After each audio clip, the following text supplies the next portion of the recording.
Welcome to today's Ask an Editor session. We're going to be talking about how you can improve your manuscript. My name is Eva Barrows, and I'm the owner of Eva Barrows Editing and Writing Services. I do developmental editing for fiction and nonfiction books, and I'm a publication manager for newsletters, and I also write content and do editing for blogs, articles, magazines, and websites. And my name is Lila. I have Labine Editorial. I line edit and copy edit fiction. I do beta reading for specific fiction genres, and I proofread and edit screenplays.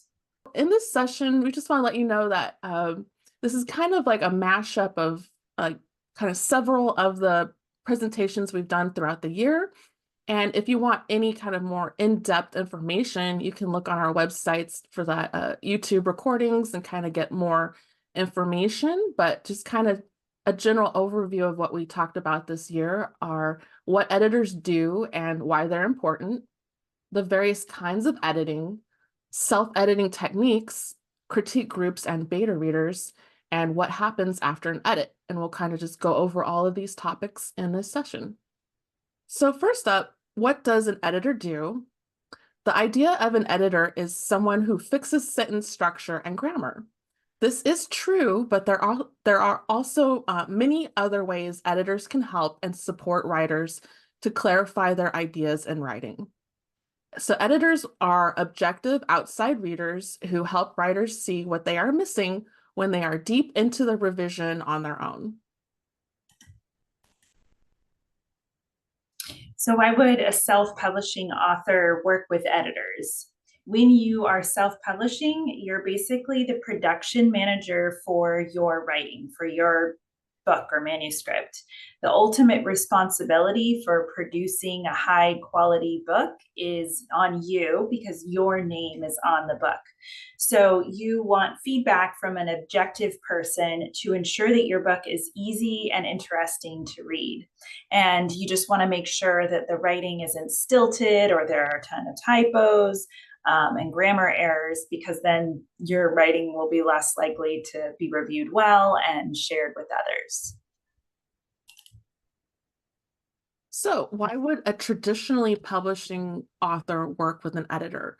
So traditional publishers provide a level of editing once they agree to publish your work. An acquiring editor may give feedback for a revision, and a copy edit might be done before your manuscript is published.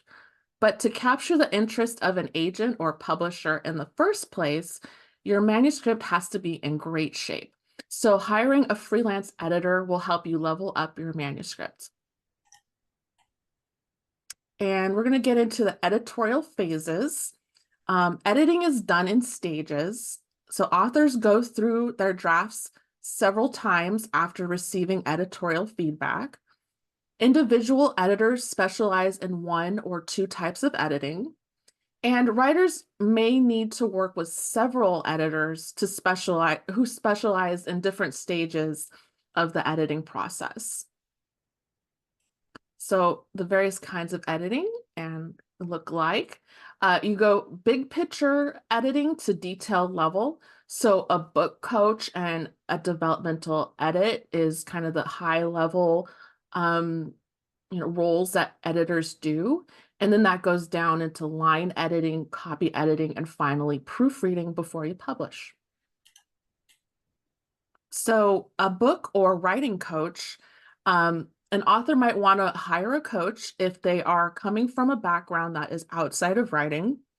A coach is kind of like a private writing teacher who will find ways to help you improve your writing skills and meet your writing goals. And author and a coach collaborate on working through ideas, outlining a story or book content, and they concentrate on book sections or chapters. And then authors receive writing assignments and they'll get feedback and accountability to meet deadlines. And the author is going to receive lots of inspiration, encouragement, writing advice, and support. So a manuscript evaluation would happen, once there's a draft to work with. And it's a way to have your writing reviewed by a professional editor at a lower cost than a full developmental edit. You'll receive a high level review of what works and what does not.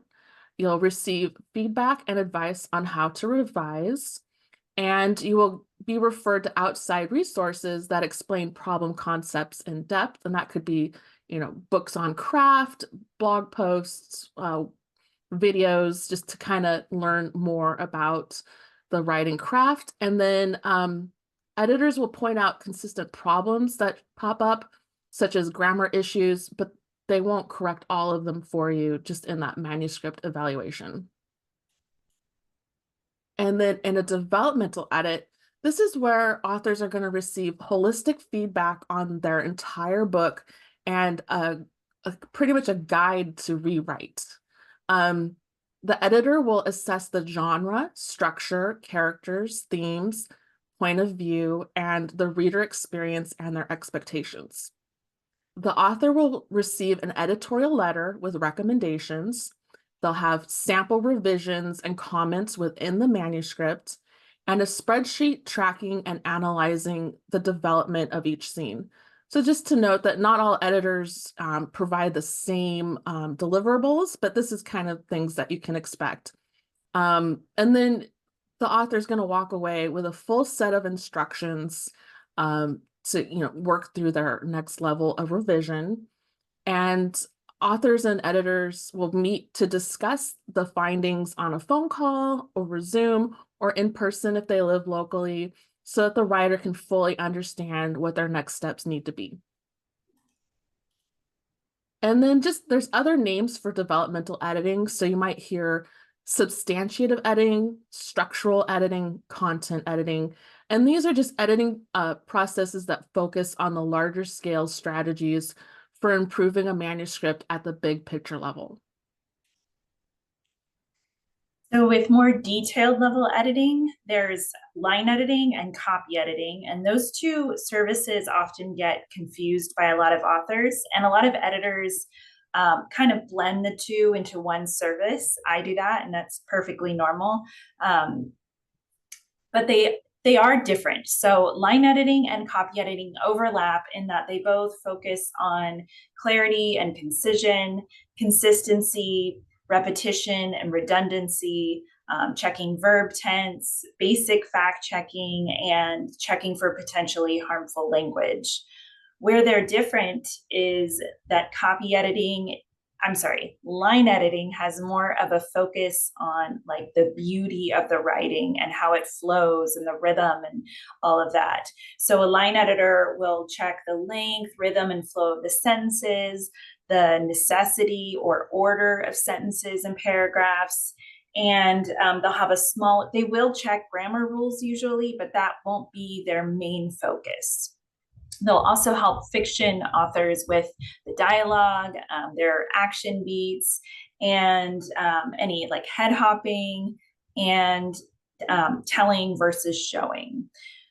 A copy editor is more focused on like the technicalities, making sure grammar is correct, making sure there's consistency in the proper noun spellings, punctuation is good, spelling is good, and they'll also look at the flow of sentences usually. It's just not their main concern. And then, of course, copy editors will check in fiction for timeline inconsistencies and help you with your dialogue punctuation. So you can do those two separate services, or you can do a combined service, or if you can only do one, like you only have the room in your budget for one of those services, I would stick with the copy editing, because you want to make sure that overall your manuscript looks professional and there aren't a bunch of typos or misspellings. And then copy editing versus proofreading. Those two also get confused often, but they should not be done at the same time. So you want to get your manuscript copy edited, then have it formatted, and then have it proofread by someone else, preferably. So both copy editing and proofreading look at grammar, punctuation, spelling, redundancy, and proper consistency and proper noun spellings. The copy editing is a little more in depth, like you'll see more changes made by your copy editor probably, because they are also going to help you cut repetition, make sure sentences are clear and concise, check your timeline and and other inconsistencies, and like I said, the basic fact checking and checking for potentially harmful language. Whereas a proofreader is just making as few changes as possible. They are doing it after the formatting has been done, so they're going to find anything that has been any typos or formatting issues that have been brought in during formatting, and they're just hoping to find the stuff that's like a missing period or double space and stuff that's very noticeable, and they're not going to be rewording a sentence for clarity.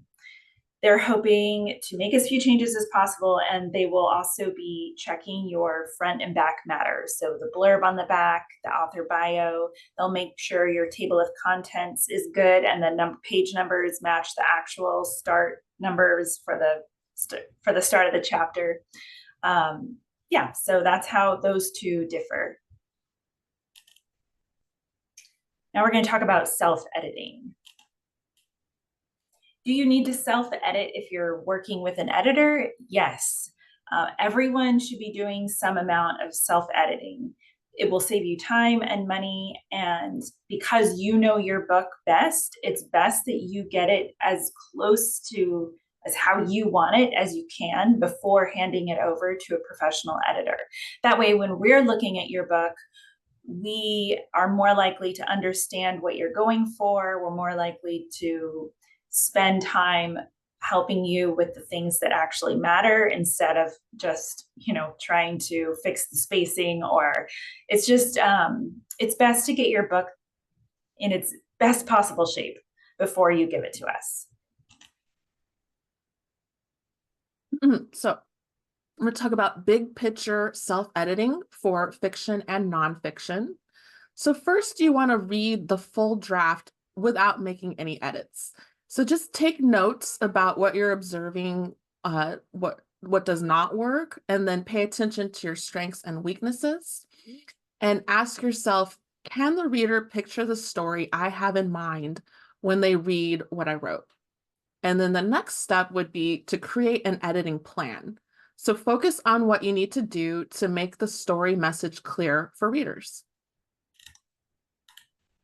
And I'm just going to talk a little bit about nonfiction and what to address during that self-edit. So just ensure that your chapters are in a logical order and they support the message and purpose of your book. And then just going by chapter level, just make sure that you're staying on topic with relevant personal and research examples in each chapter. Keep a consistent, fun, or engaging tone throughout to hold the reader's interest. And then identify and cut unnecessary chapters and extra content within the chapters. And ensure the clarity of ideas, examples, and quotes used to prove your points. And then if you're including questions or exercises for the readers, just make sure that those also stay on topic and have a clear purpose. And then when you're self-editing fiction, it's time to do reverse plotting. So if you didn't create a plot before you wrote your draft, this is the time to do it. And then we'll just kind of look at how you can track your story structure and ensure all the main plot points are hit. And so first, you want to make a list of your scenes and identify the story event of each scene. And then your main plot points to hit. So identify where these beats happen in your scene list. So you'll go through the list and make sure you have an inciting incident, and that's what causes the main character to take action and it kicks off your story. And then make sure you have some progressive complications that your character faces, and that you have a clear win-lose decision that the character makes that has high stakes, and this is the crisis.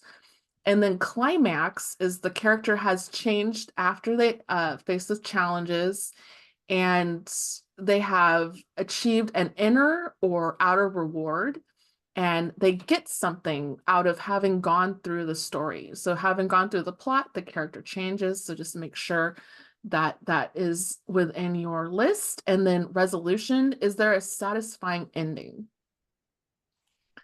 Um, and then genre beats to hit. If you're writing a genre like a romance, a Western romance, um, you need to make sure that you're hitting all of the um, genre beats that are expected. And so one way you can do that is to consult one of these resources. The Story Grid is a book by Sean Coyne. And then also, I just like to go to the website, storygrid.com, and a lot of genres are explained there, and you can see if you're meeting the genre beats from their list. And then also, The Anatomy of Genres by John Truby is another book, and that has a whole bunch of genres that you can look at and kind of identify which one you're going for in your book. And then character development. So identify the main character's driving objective of desire, their internal wants and needs for the full overall story. And then note how the protagonist's goals and motivations and their internal and external conflicts advance with every scene. And then my tip here is the scene list and character development can be tracked on a spreadsheet. So when you're doing more detailed level self-editing, you'll be getting rid of issues in your manuscript that can distract your readers. Basically, that's your main goal. You're going to check for point of view issues like head hopping, improve dialogue and action beats, make sure they're not repetitive. You don't want the same action beats over and over. If your characters are always smiling, that's gets boring and very noticeable after a while. And then make sure your dialogue sounds natural.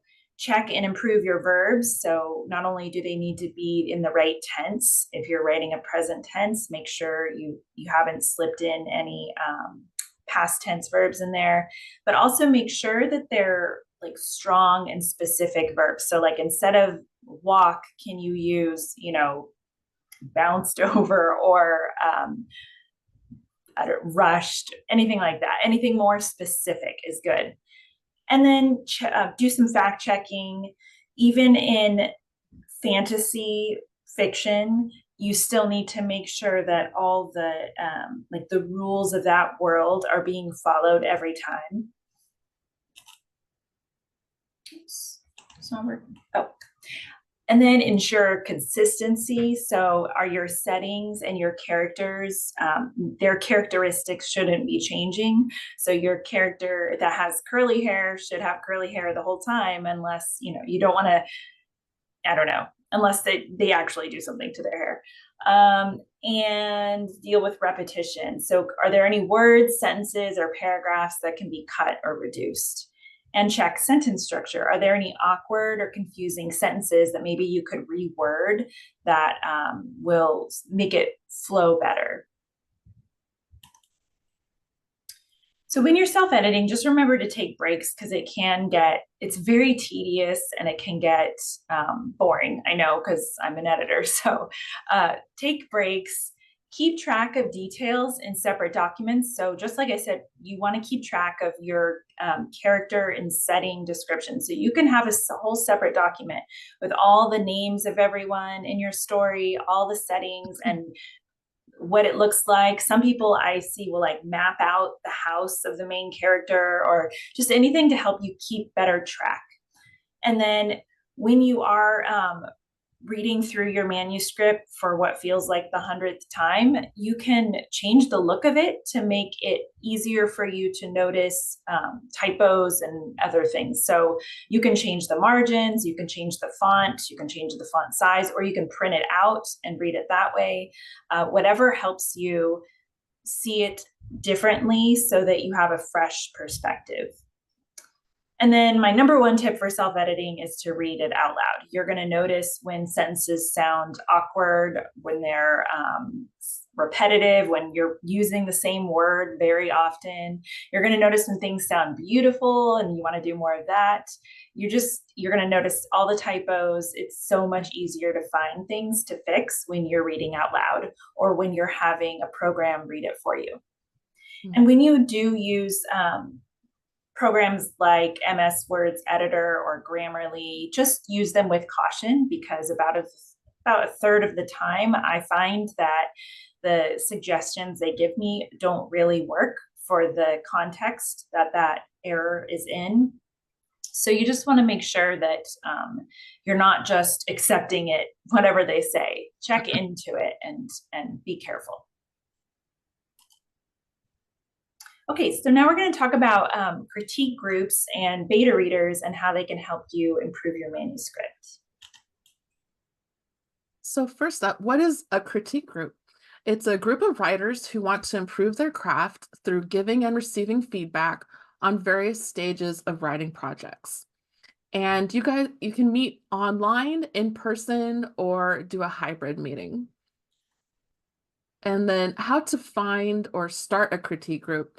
So just identify other writers who may benefit from starting a group. And this could be writers that you know from a class, or you might see them online in a chat room. You can put out an open invite on social media, or you could just, email people that you already know, or you can meet writers locally. So if you're in California, there's the California Writers Club, and I'm a member of the San Francisco Peninsula branch, and lots of people are joining and creating groups, critique groups from that, just being in the Writers Club. And what are the benefits of being in a critique group? So you'll have a built-in audience of accountability partners and regular deadlines for creating and submitting work. You'll practice receiving and accepting feedback on your work, and you will develop a thick skin, which is necessary for moving forward and improving your writing, especially if you're going to be submitting to publications. And then in turn, you will learn how to give valuable feedback and become a skilled reviewer. And these skills are going to help you assess your own writing. And then there are beta readers. A beta reader is someone who reads later drafts of your manuscript and gives you feedback from a reader's perspective. They're your ideal reader for this project. So whoever you're writing this book for, that person would make a great beta reader. There's someone who regularly reads in the genre that you're writing. They don't have to be an editor, they don't have to be a writer, they don't have to be good at spelling and grammar, and they don't have to have any professional qualifications.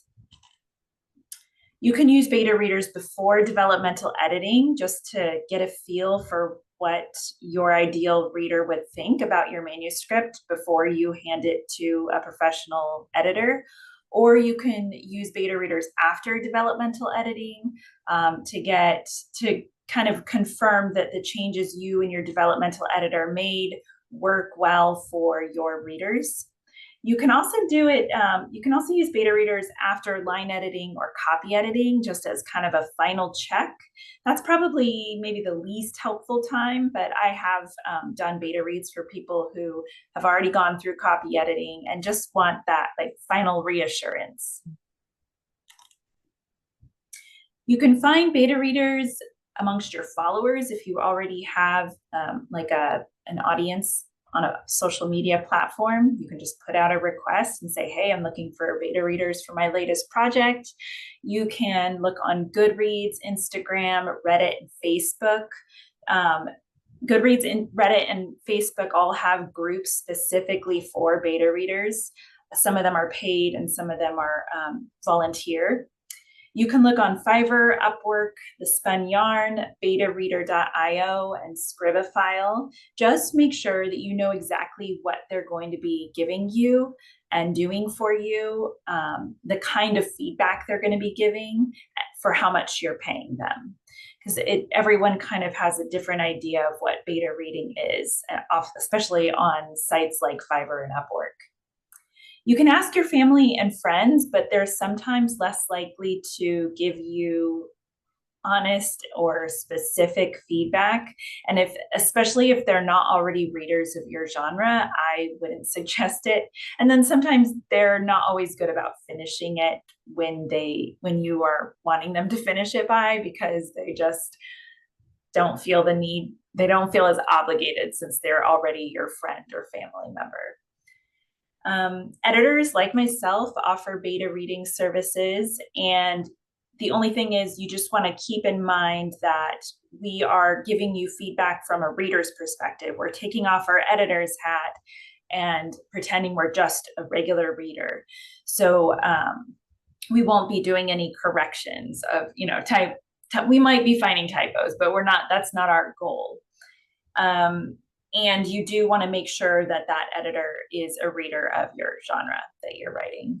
And when an editor offers a beta reading service, it should be much less expensive than their other editing services, because there's no professional qualifications.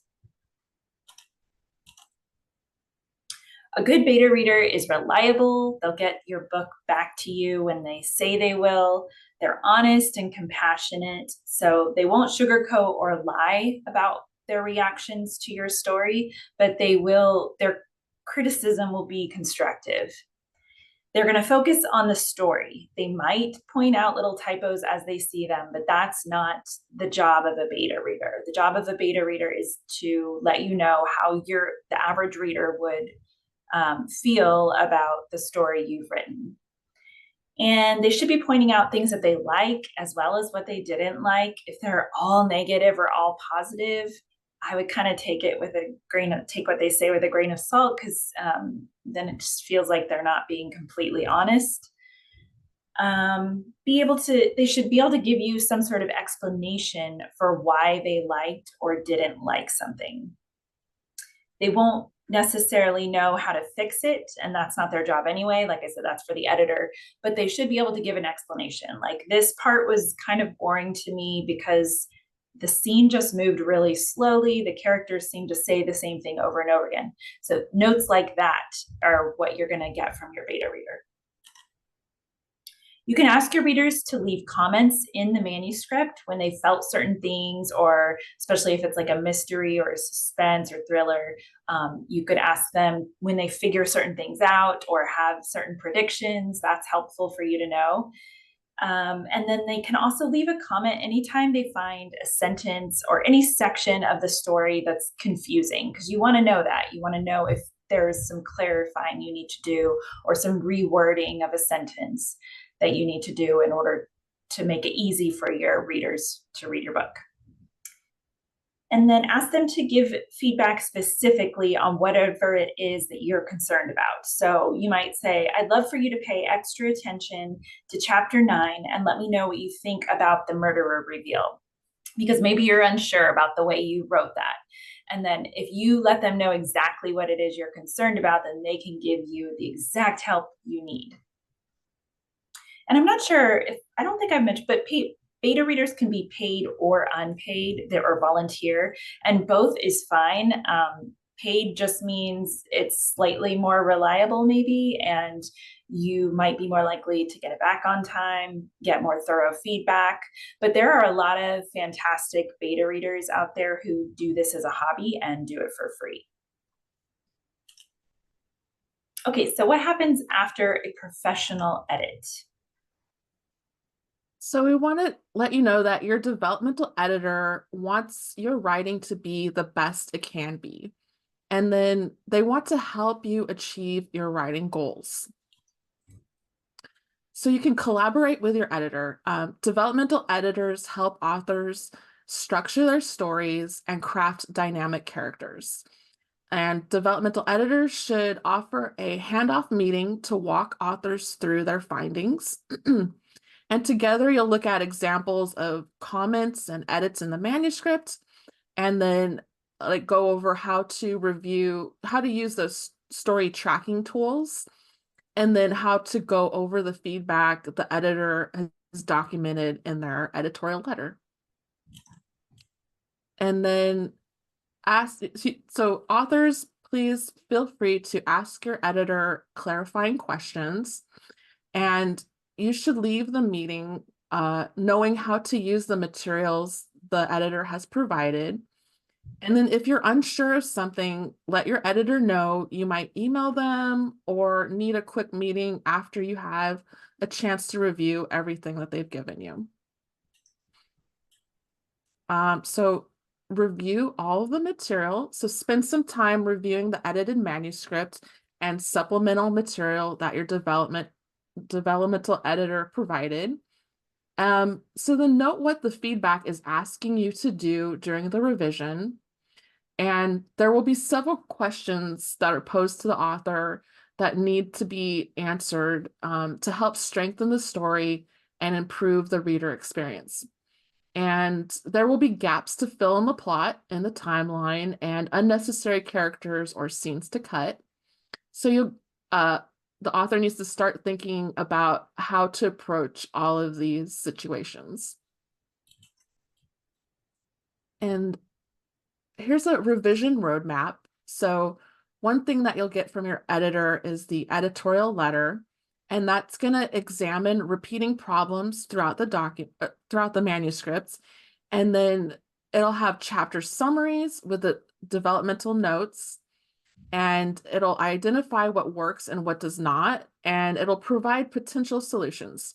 Your editor should call out the top 3 things to focus on first in your revision, and priority should go to the overall story structure and character development. And continuing on the revision roadmap, some editors will create a story tracking spreadsheet for you. So that's just something that you'll have to confirm with your editor if that's something that they provide. And it's going to reveal the inner workings of your full story at a glance. It'll look at the story structure, how many chapters, scenes, and words there are, the purpose and story function of each of the scenes, and it'll point out the character goals, external and internal conflict within each scene. And this is a very important document that will help you clarify your revision path. So where to start? So consider making several editing passes. You don't have to do everything all at once. Start with the most impactful full story level revision first, then go back through the manuscript to refine and fine-tune. So you're going to revise by layers. As you go back through the manuscript, make structure updates like moving, condensing, adding, or taking out material. And you'll go from the overall story arc layer, then go down to chapter level, scene level, and then character development happens at all levels. And then the last thing to concentrate would be writing craft. And your editor is now the second most knowledgeable person on about your story. So your editor is now a valuable resource for you to talk things through with. You can consult with them if any story development questions come up, and they can be a partner in the revision process. Ask them about ongoing coaching services to support you throughout your story revision. And don't stay in a state of overwhelm. Get the help you need to move forward. And then after a line edit or a copy edit, you might receive an editorial letter or an editor's report. Not every line editor and copy editor does this, but I do. And it explains the revisions overall throughout your story. So also, so any concerns I have that affect your whole manuscript, or concerns or issues I see that happen throughout the manuscript, I'll point it out in the manuscript, but I'll also describe it in the report. I might also suggest some resources that you can check out to learn more and figure things out during your revisions.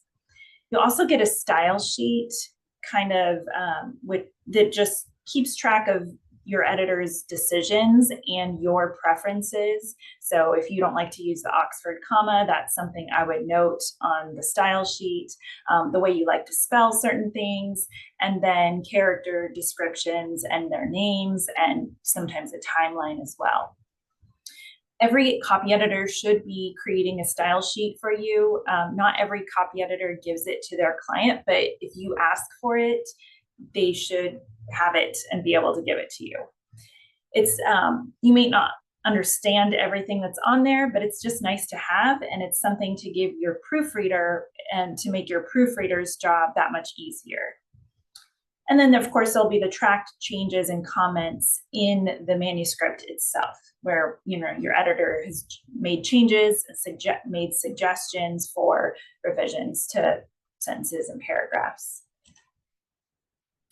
So the revision roadmap after a more detailed edit, like line editing or copy editing, the first thing you want to do is just read through that editor's report or editorial letter if you got one.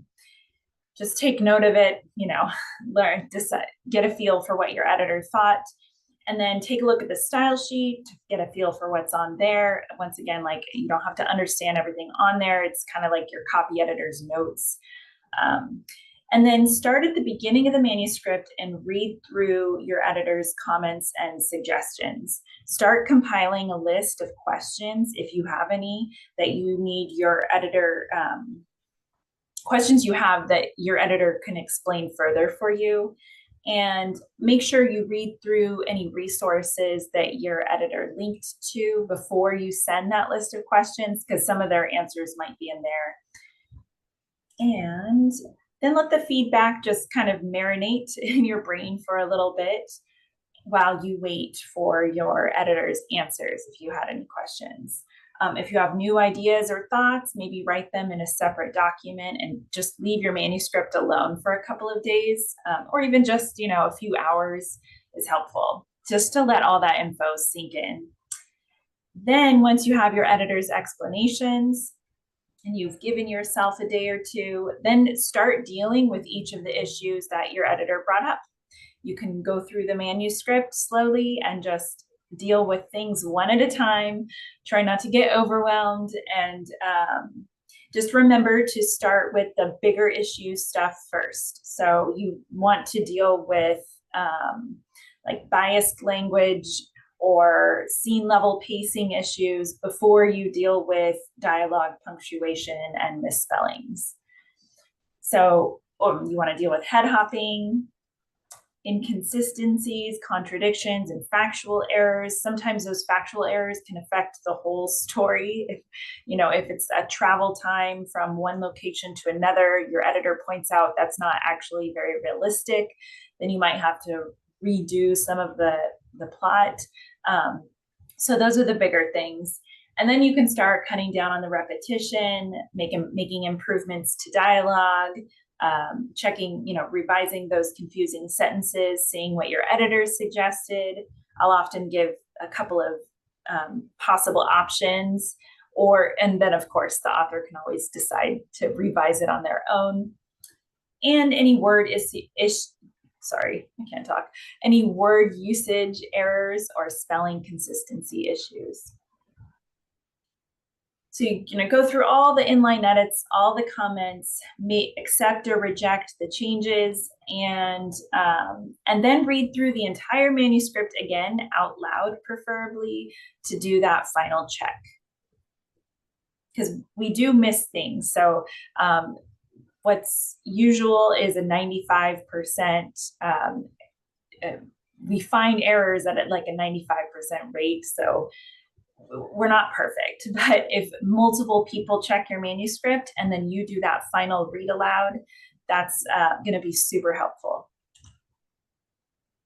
So when you're done revising after a developmental edit, if you did a major overhaul of your story, have a few people read it to find out what the reader experience is like now.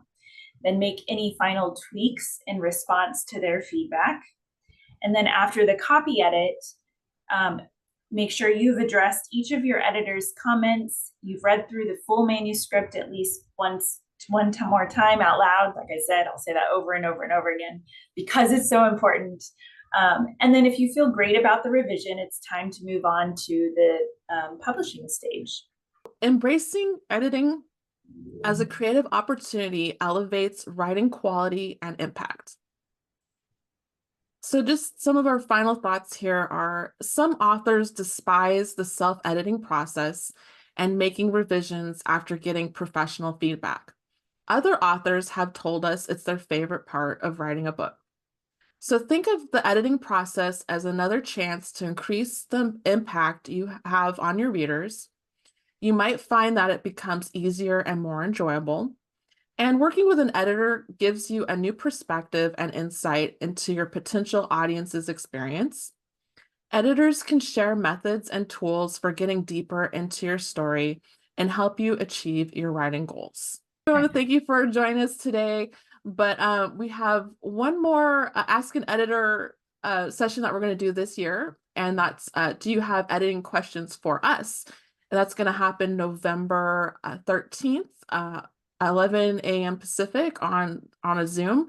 So you can register at these two websites here. And when you register, you'll have a chance to give us an editing question. So if there's any burning editing question you want us to talk about on our next workshop, please leave it for us there, and we'd welcome you to join us.